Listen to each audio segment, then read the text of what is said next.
और इस बीच एक बड़ी खबर, पटना एयरपोर्ट पर टला एक बड़ा विमान हादसा।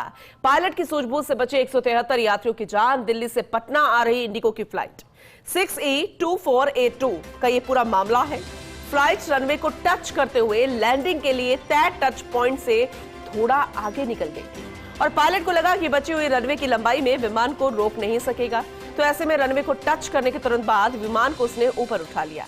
हवा में 2-3 चक्कर लगाने के बाद रात 9 बजे उसकी सुरक्षित लैंडिंग भी करा ली गई। पटना के जयप्रकाश नारायण अंतर्राष्ट्रीय हवाई अड्डे का रनवे अपेक्षाकृत छोटा भी है और इसलिए विमान की गति रनवे पर नियंत्रित नहीं रह पाती।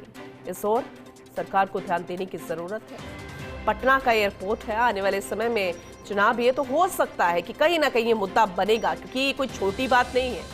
हमने अहमदाबाद का वो विमान क्रैश देखा, हमने उन लोगों की जानें जाते देखी है, बकायदा वो जो वीडियो वायरल हुआ है हम समझ सकते हैं।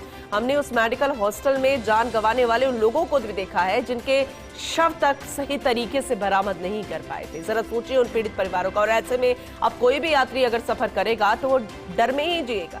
ऐसे में इस ओर ध्यान देने की जरूरत होती है। यात्री सुरक्षा बेहद अहम होती है और इसी की कोशिश भी होनी चाहिए। तो पटना एयरपोर्ट पर एक बड़ा विमान हादसा टल गया है।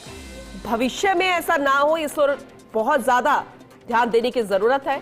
पायलट की सूझबूझ रही और इसीलिए एक साथ 173 यात्रियों की जान बच गई है।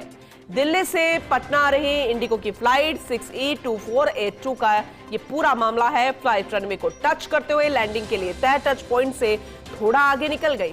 हालांकि पायलट को समझ में आ गया तो बची हुई रनवे की लंबाई में विमान को रोक नहीं सकेगा, तो ऐसे में उसने रनवे को टच करने के तुरंत बाद विमान को ऊपर उठा लिया। ये बेहद बेहतरीन कदम पायलट का रहा। हवा में 2-3 चक्कर लगाने के बाद रात 9 बजे उसने सुरक्षित लैंडिंग भी करा ली। पटना के जयप्रकाश नारायण अंतर्राष्ट्रीय हवाई अड्डे का रनवे अपेक्षाकृत छोटा है और ये कोई छोटा मामला नहीं है, इसलिए विमान की गति रनवे पर नियंत्रित नहीं रह पाती। भविष्य को लेकर सुरक्षा के तौर पर कई कदम उठाने की यहां जरूरत है।